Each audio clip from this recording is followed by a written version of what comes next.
Good afternoon. How are we doing, folks? I'm back. Reports of my death have been greatly exaggerated. So yes, we're back after 2 weeks off over Easter. Um, Recharged the batteries a bit, not quite as much as I would have liked.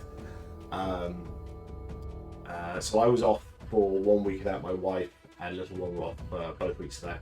So very, very busy. Last week was an awful lot of getting stuff done around the house, so bits of painting, sorting out bits of furniture, all kinds of stuff that we've been meaning to do for ages, but because my wife and I are so busy, it's just not happened until we had a little bit of a break. So not quite as restful as I would have liked, but you know, it is what it is. These things need to be done, and there was no way I was just going to leave my wife to it. Me doing some of this stuff. So yeah. So I'm back. Well,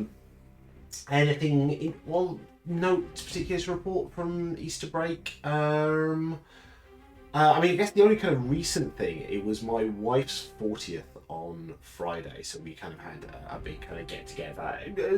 In theory, a barbecue. There was no actual barbecuing because it seemed impractical. One, because we didn't actually have a barbecue. But a barbecue type event on Saturday, which was really, really nice. I think everyone had a really, really good time, which was great. Slightly annoyed, in fact more than slightly annoyed, by the sudden storm that we got this morning. So as part of our house stuff, we managed to get our garden sorted quite a bit. We got some garden furniture. We had a little pop-up gazebo thing for the party itself that's taken down and stuff like that. And then out of nowhere this morning comes not just rain but wind. And the second it starts, I'm like, oh damn. So ran downstairs, saw the gazebo upside down, trying to blow away. Nearly removed like a bit of drain pipe from the side of our house. We picked up a patio heater on Facebook Marketplace. Pretty cheaply. It seemed to be working quite well. And that had just smashed. I'm hoping that's repairable because that was a really good find and really good. It would be a shame if we only got a chance to use it once. It was only 25 quid, but still, I don't like losing 25 quid on a good find. So fingers crossed that's repairable. But that came from nowhere, and now it's just sodded off. Now it's a little grey, but that sudden influx of bad weather has just disappeared, caused some chaos. And gone away again. So, things I have to sort later, but what can you do? What can you do? I'm very tired. I'm always tired, but the shock this morning of the alarm was quite bad. It's been quite nice over the Easter break that we've not had to be quite so strict on getting the little one ready in the morning, because we pay for nursery the whole time. It's not just term time. So the days that she's in, we pay for, so she was in, so she gets to see her friends and stuff. But we be a little bit more lax on when we took her in. Whereas now, this week, I'm back at work, my wife's back at work, saying, nope, we need to get her in for 8 o'clock. So that was something of a shock. So I am still quite groggy, but I'm sure I'll get back into it soon enough. But oh well. What else? Upcoming stuff. Quite excited this weekend. Going to see Dimension 20, which will be very, very cool. So they have 2 live shows in the UK, in London, Saturday and Sunday. I'm going to the one on Sunday. The slightly odd thing about this, I'm very excited. I think it's going to be a good time, and I know various other people who are going, so we're trying to have a bit of a get together beforehand, which will be nice. But I've never actually seen a Dimension 20 show. I don't have the subscription that you need in order to do it, and I can't really justify another subscription right now, even though it is relatively cheap. I know I wouldn't use it enough because I don't have enough free time to watch stuff.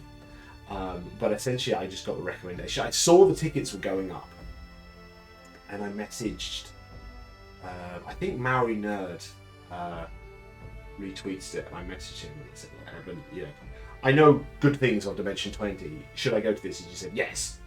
So I've never seen an episode. Should I go? Yes. Yes, you should. Okay, so I'm going. And that was ages ago. That was about 6 months ago. And then I just looked in the calendar. It's like, oh, it's this weekend. So that'll be good fun. Very much looking forward to that. and I've got Monday off as well, because I think it's going to be quite a late night. I think the show starts at 7:30 in London, so I imagine I'm going to be getting home midnight-ish or something, possibly later.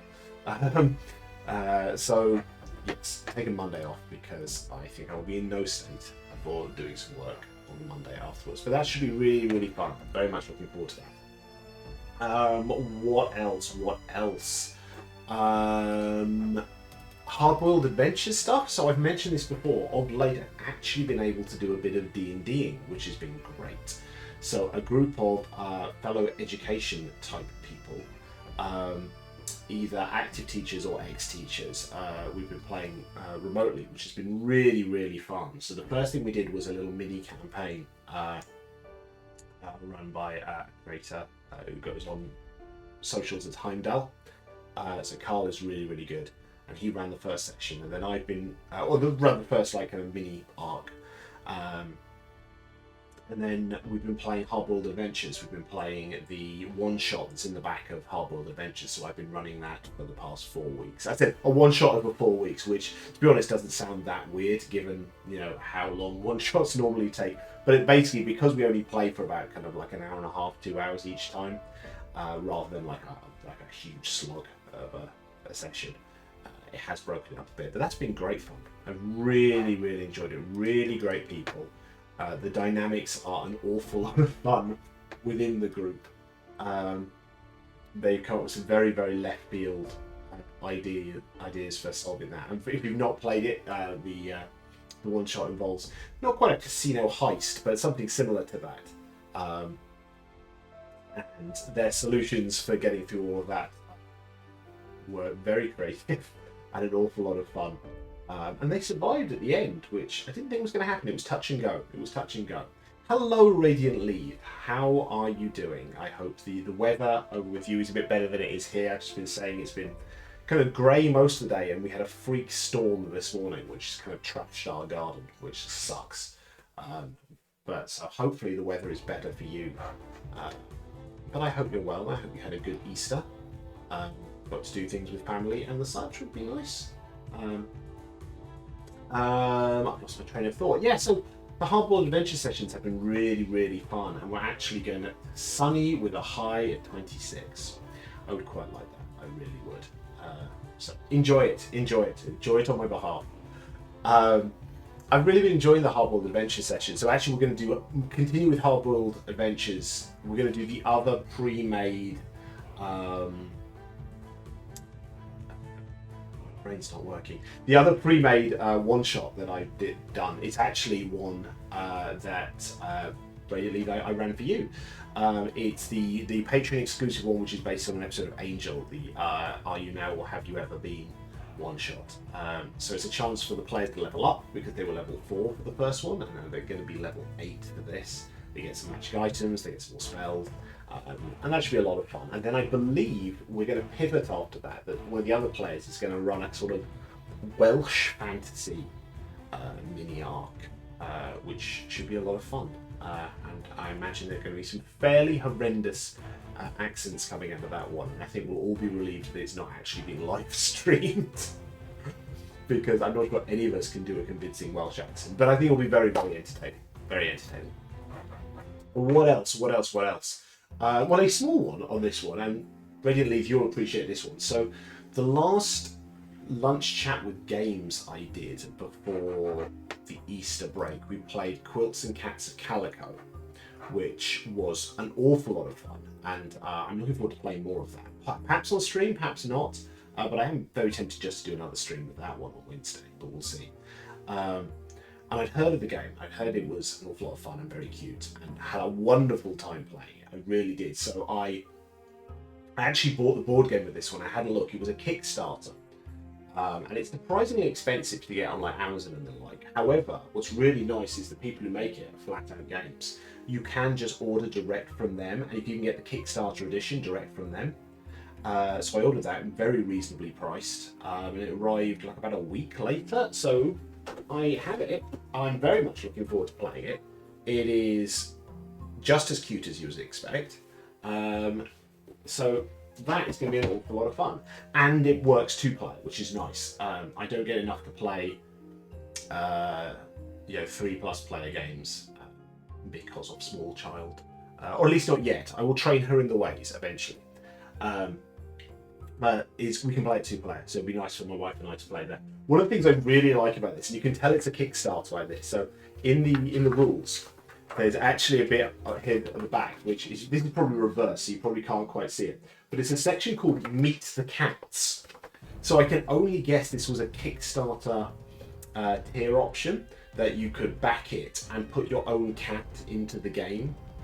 So that's sure enough what there is here. There are 12 cats in this, and it tells you a little bit about them. So for example, Tibbet here, who is the ginger cat who I think is on the cover. Tibbet is a little tidbit. She loves chasing rainbows from crystals hanging in the sunlight and staring threateningly at fishes. She loves scratches and is yours with a creaky purr as long as you pet her in any location or direction. The only wrong way to pet her is to stop, which promptly earns a scolding meow somewhere between a ribbit and a quack. Tibbet loves to get quite involved in board games. Love it. Absolutely love it. So I'm very much looking forward to playing both the app version and the physical version. And the physical version, the pieces are really, really nice. So that should be an awful lot of fun. And I will let you know how the actual board game version goes. But that's cool. That's cool. Anything else? I'll be back to eBaying soon. I think I was talking about this a little bit when I first started streaming. So around when we moved, I did a huge amount of eBaying. Essentially, it was decluttering of stuff I had been hoarding. In particular, graphic novels I had and old CCG and TCG cards that I had, from when my brother and I were younger, that have essentially been in my mum's loft for a very, very long time. So I eBayed a huge amount of that stuff. Extra cash is nice, and also decluttering. Very, very important. And then when my mum arrived for my wife's birthday party on Saturday, she brought more cards that they found in the loft. So I will be back to eBaying again. Bit of extra cash is good, but it just takes a long time to do it, especially for cards, because it's not like take a couple of photos of the thing, weigh it, and get it out. For cards, it's you got to search through them. You've got to find all the rares. You've got to lay them all out, get a good photo. You've got to look at the quality of all of them, because you just want to be transparent on the listing of this is mint, this is near mint, this one's a bit knackered, technical term. So we'll get on with that. I'm going to try and do it in drip feed it, I think, because when I did it before, I was basically doing that every evening, and I don't really want to be doing that right now. I'm on a bit of a roll with writing right now, so I will do it intermittently, or maybe I'll do a bit of it during lunchtimes where I'm not streaming. But we'll see. The other thing we got was, and this will appeal to some of the people out there, some various bits and pieces of Oldhammer, so old Games Workshop Warhammer figures. Most of which we got rid of a long time ago because they were at my dad's, and he had kind of given them to people in schools and stuff like that who wanted them. But there's some bits and pieces that were apparently at my mum's, so I will probably be eBaying those as well. But that's more of a faff because you've got to make sure when you package figures that they don't break. Whereas cards and stuff are a lot easier to make sure that that's all secure. So we'll see. But what I don't want is it cluttering up my office. I'm glancing over here, but essentially there's a large pile of boxes that you can kind of see the top of it here. There's a large pile of stuff that I've acquired in the last couple of days that I now need to get rid of efficiently, and preferably making a little bit of money along the way. So I will be doing that in drips and drabs over the next couple of weeks.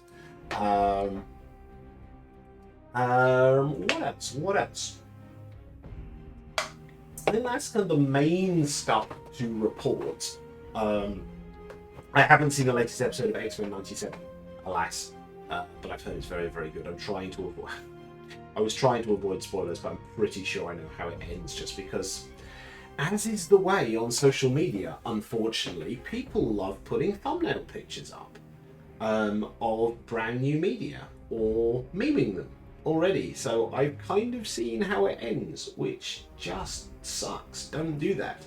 And I shouldn't have to go and mute loads and loads of stuff, and then people don't even use hashtags on some stuff.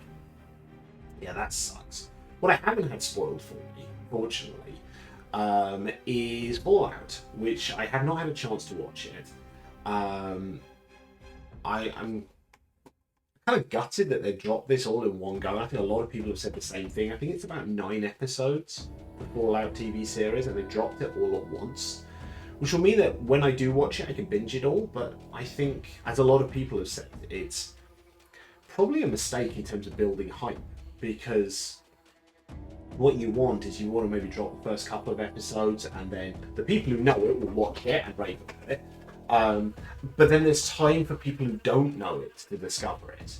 After those first couple of episodes, some people will talk about them. I'll go, oh, I'll watch those first 2 episodes. I'll tune in next week.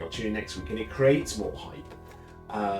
And then it will satisfy the streaming gods to make sure that you get another series. Whereas if you drop it all at once, I imagine that the viewing figures are not exactly what you'd like, and you don't get that build up and hype and stuff like that, which is a shame because the reviews seem to be very, very good. So hopefully, assuming they're correct, that they'll get another series of that and keep going, because it's a great franchise. And I understand that they've actually embraced the wackiness of Fallout, which I think you really have to do, because Fallout is not The Last of Us. It's not The Walking Dead or something like that. Yeah, it's post-apocalyptic, but it is zany. The 1950s kind of feel and the kind of dark humor, I think it's a critical part of what makes Fallout Fallout. So if you don't have that, it's just Fallout in name only. So I'm really glad to hear that it's got that. The one person who was not pleased about that was my father-in-law, who he's been watching The Last of Us and various other things. He binges huge amounts of TV because he's retired and not terribly well. So he's watching an awful lot of TV. So look, the show coming out, Fallout, I know the games, I think it'll be a lot of fun. It's kind of post-apocalyptic, and you'll probably find it entertaining because he loves his sci-fi. And he came to the party on Saturday, and he kind of said to me, yeah, I watched that Fallout show, you won't like it, it's very silly. Too silly. And it's like, okay, I quite like the silliness of Fallout, but clearly not his cup of tea. Oh well, can't please everyone. What can you do? But on the note of Fallout, and that was the main thing I wanted to talk about here, because Fallout is apparently another successfully adapted video game. And, it's nice that we're getting a turn with this one, because historically, video game adaptations were historically horrendous. There is a long list of terrible, terrible video game adaptations that have come out in the past.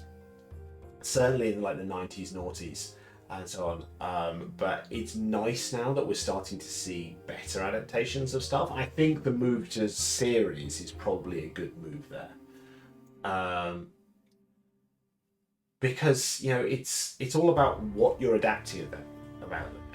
I think Fallout, as far as I understand it, it's not adapting the plot of it. In fact, I know pretty much 99% sure that that's true. They haven't adapted the plot of any of the games. What they've done is they've taken the world, they've got some new characters of that sort of background, and they're going on their own journey, which is good, because it means that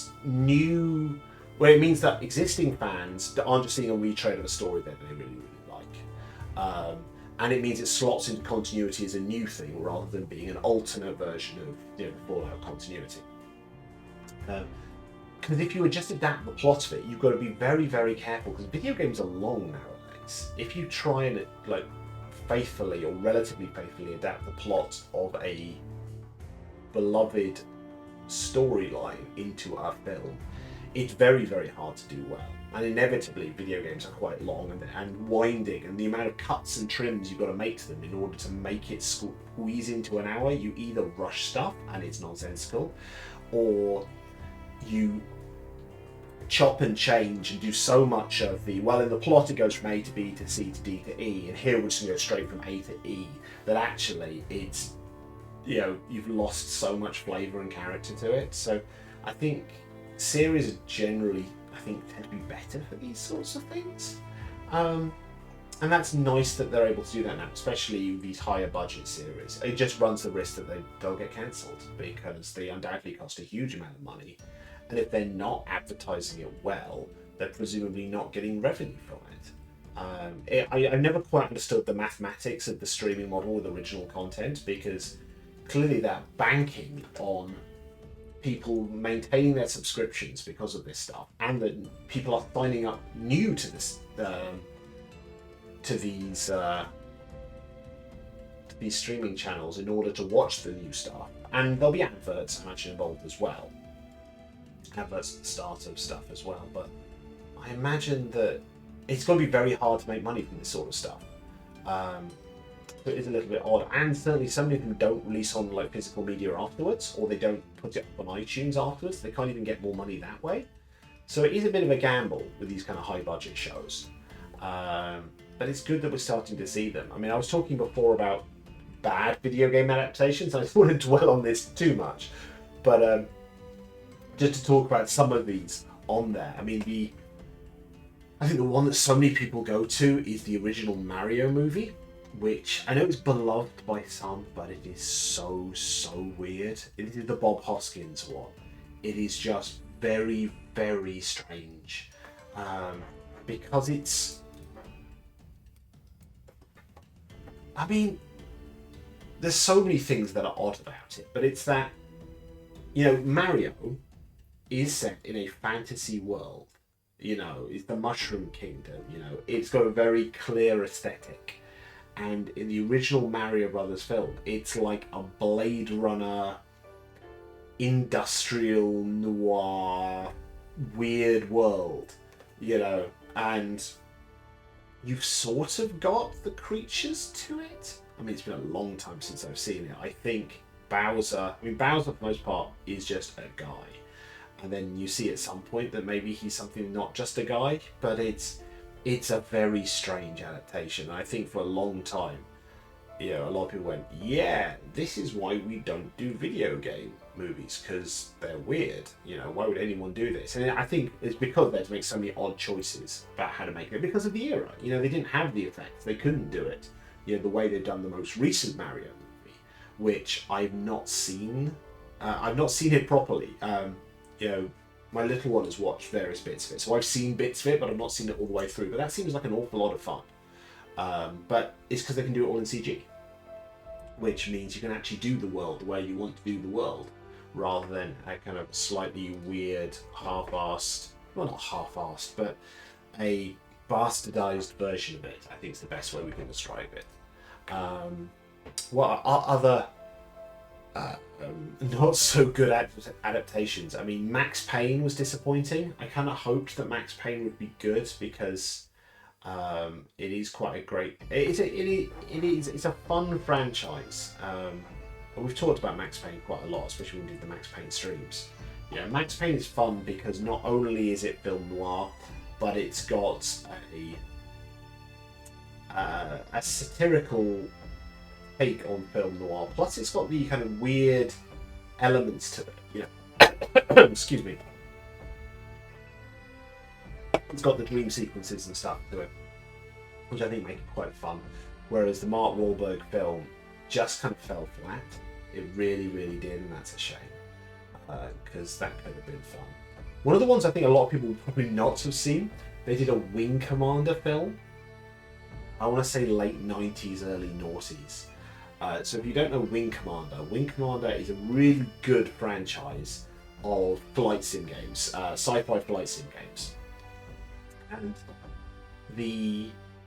almost all of them have voice acting and that live action performance by Mark Hamill as the protagonist, Christopher Blair. And it's also got Tom Wilson, who I think people would know as Biff from the Back to the Future movies, plays, I don't know if he's your wingman, but he's sort of your rival, but he's also your buddy. I forget a couple of the other people who are in it. They have a really good cast of Electricals. Like, it's got Malcolm McDowell as a villain and stuff like that. So it's a really good franchise that they've kind of not done anything with in about 15 years. But they did do a movie of it with Freddie Prinze Jr.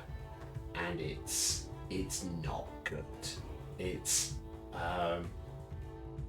yeah, I've only seen it once in a long time ago. Maybe I should watch it again just so I can, you know, despair.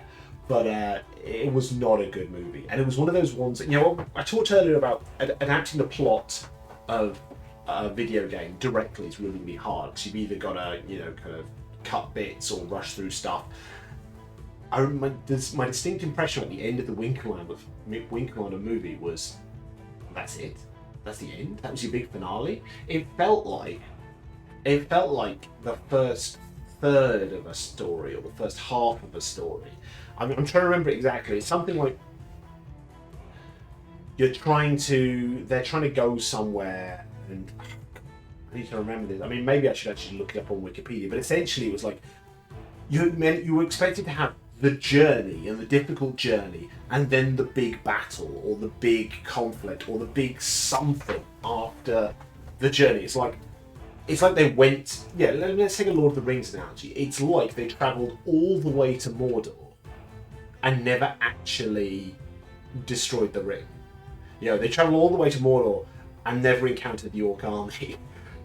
So they did this journey, which was quite fun, and I think it's very generous in any way to compare it to the same breath, Lord of the Rings. But they did the journey and then never actually delivered at the end. It's like, hey, we did it! And it's like, what do you mean you did it? You could have survived, but it wasn't really a big conflict. It was weird. I don't think it was straight to DVD, but it would fall into that bucket nowadays. Were there such a thing as straight to DVD? It would be straight to streaming, and not in a good way. But yeah, that was a fairly terrible video game adaptation. The ones, if you've not seen them, oh my god. So I'll give a bit of preamble on this one. So there was a phase when I was in uni, and years after uni, where myself and a load of my mates, we would try and intentionally find bad movies, because we came to the realization that actually, if you're just looking for something to kind of watch on the TV with a curry and some drinks, you could go and see a big budget movie and then go out afterwards. That'd be really expensive. Or you could stay at home and watch a movie with the curry and the beer and the stuff like that. And providing it's entertaining, you'll still have a good time. So we went on this quest to try and find the worst movies we could, because inevitably they're hilarious. I mean, back then we were all drinking more than we do now because we're old now. But if you've had a few drinks and you're watching something that is hilariously bad, it does make for a good evening. And that's how we saw, some of like the Leprechaun movies and stuff like that, and Plan 9 from Outer Space, and Santa Claus versus the Martians, and such wonderful highlights that. Oh, and Manos: The Hands of Fate, which is a quite famously terrible movie. But that is how we were introduced to the movies of Uwe Boll. Now, if you're not aware who Uwe Boll is, I'm probably mispronouncing his name, but Uwe Boll is a German director who, I think through some sort of tax credit style thing, gets money, or so used to get money from the German government to make movies, and like half his budget would be covered by the German government. So he was able to invest in these movies. I mean, not well enough to make them good. But the immediate question is, who keeps allowing him to make this stuff? And the answer is the German government.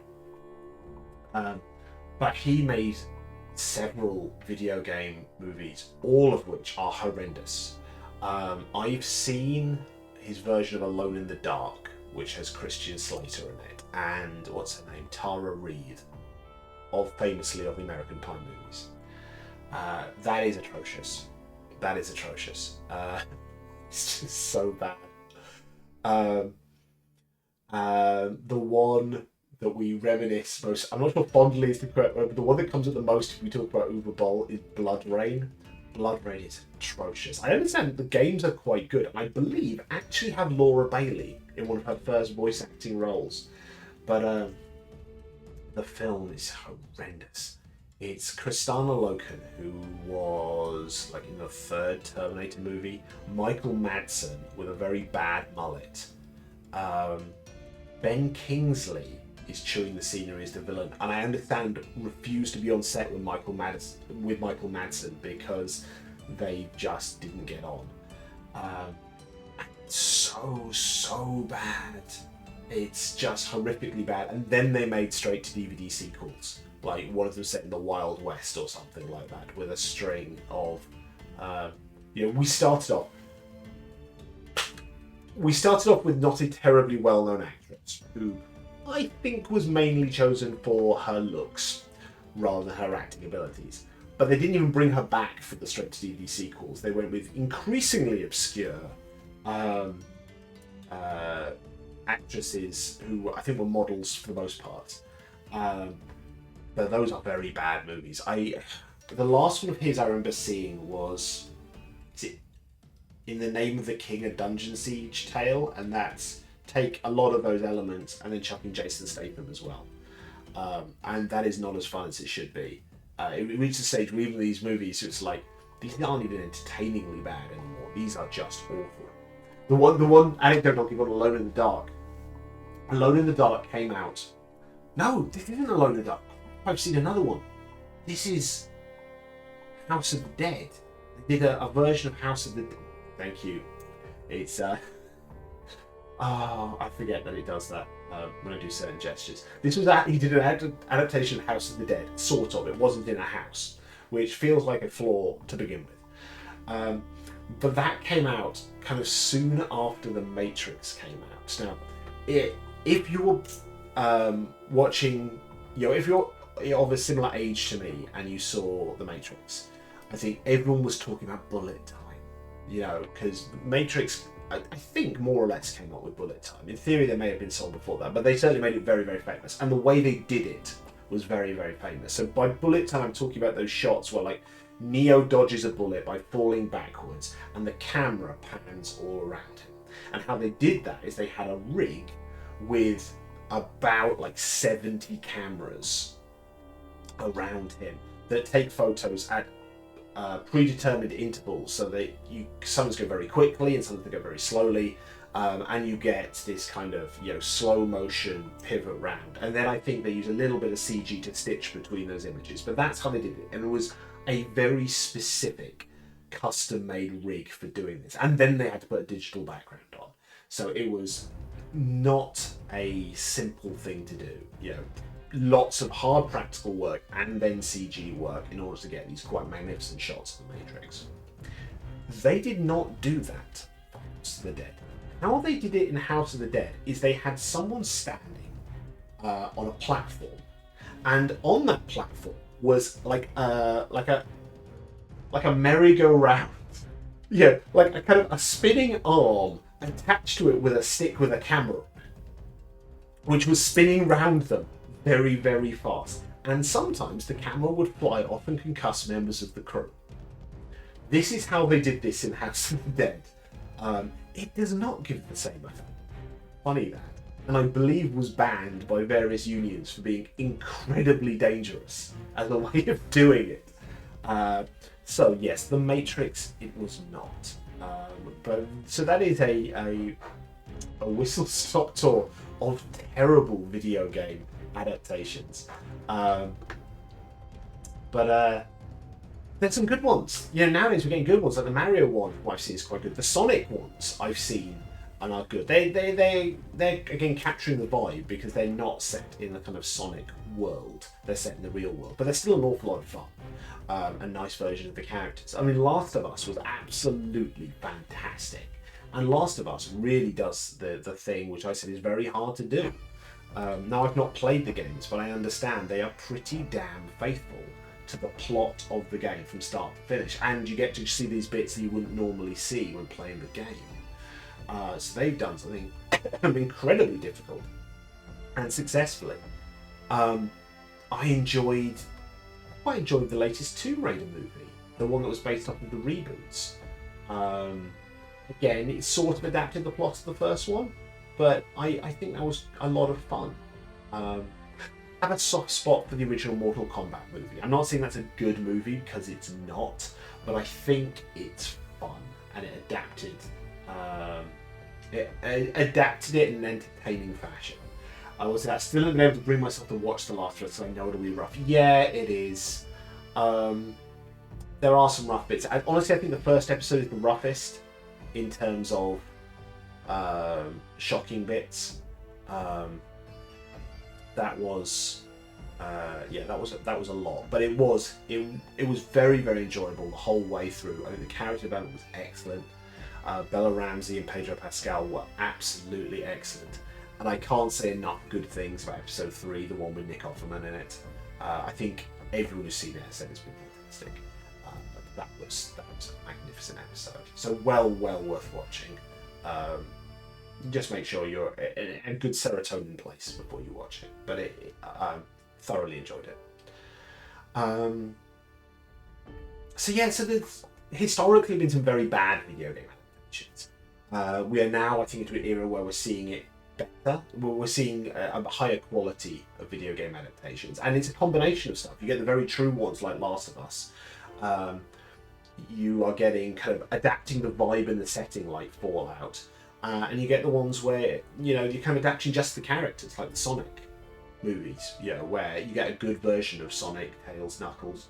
Jim Carrey's Dr. Robotnik is fantastic, even though they're not particularly faithful to the plot or even the setting of the Sonic games. But so there's a lot of different ways you can do it, but they're doing it with quality, which is great.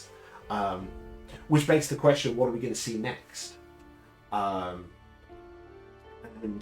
I've been pondering this for a while, and I've even tweeted about it a couple of times. I mean, the one I would really, really like to see is doing something with Mass Effect. If you've not played it, Mass Effect, they've done 4 games based on it, a trilogy and then a standalone one. And they are very, very good. The plot is very exciting.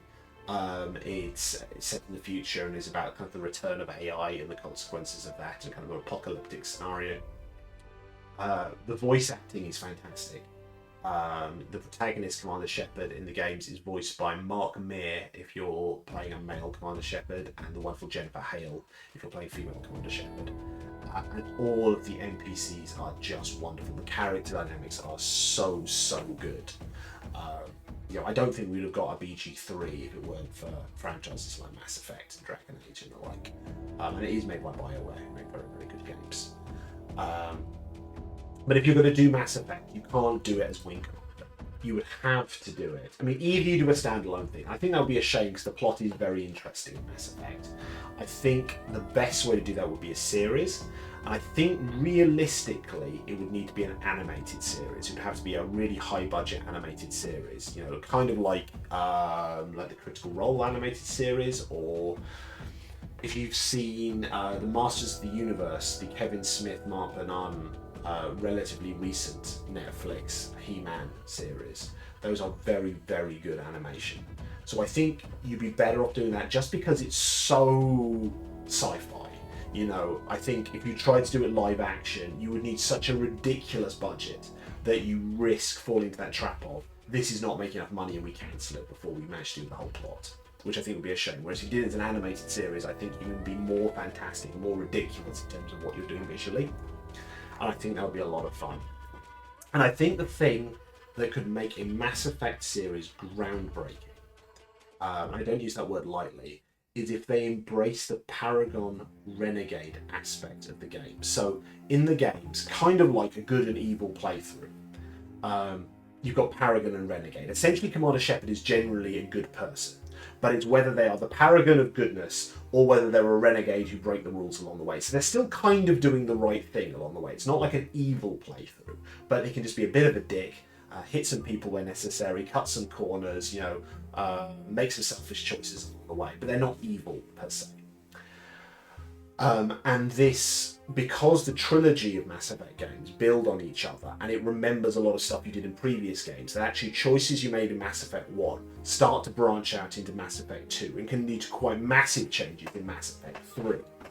And I think what would be very, very interesting would be a series that embraced that. What if you had a TV series? So a TV series comes out for Mass Effect, and there's 2 versions of it you can watch. You've got one where you've got maybe the male Commander Shepard, the other one you've got the female Commander Shepard. And I'm not saying which way around you do this, but in one of those, he's a Paragon character, and the other one, they're a Renegade character. Now, for most of it, the series will be the same. Clearly, you would be redoing the animation and the voice acting for Commander Shepard. But at certain points, they will make different choices, which will lead to different scenes, and probably a different finale at the end of that first season. I'm sorry, I'm going to spoil this a little bit, but the Mass Effect games have been out for a long time. Essentially, at the end of the first game, in the big fight with Sovereign, who's the big kind of AI who's come to wipe out humanity and other races, you have to make some choices, like whether you sacrifice the human fleet to save the other races of the galaxy, or whether you go for a kind of humanity first perspective and let other races die, the other kind of alien characters die so that humanity prevails. Yeah, that's not terrifying at all. But you could have these little moments throughout it of Paragon versus Renegade that come to fruition at the end of that first season. And then when you go into season 2 or season 3, you then to divert more and more. And clearly this would cost a lot. Of course it would. Of course it would. Because by the time you hit a third season, you'd essentially be making 2 completely different seasons, more or less. I mean, you'd have some shared stuff between them, but they'd be diverting quite a lot at that stage.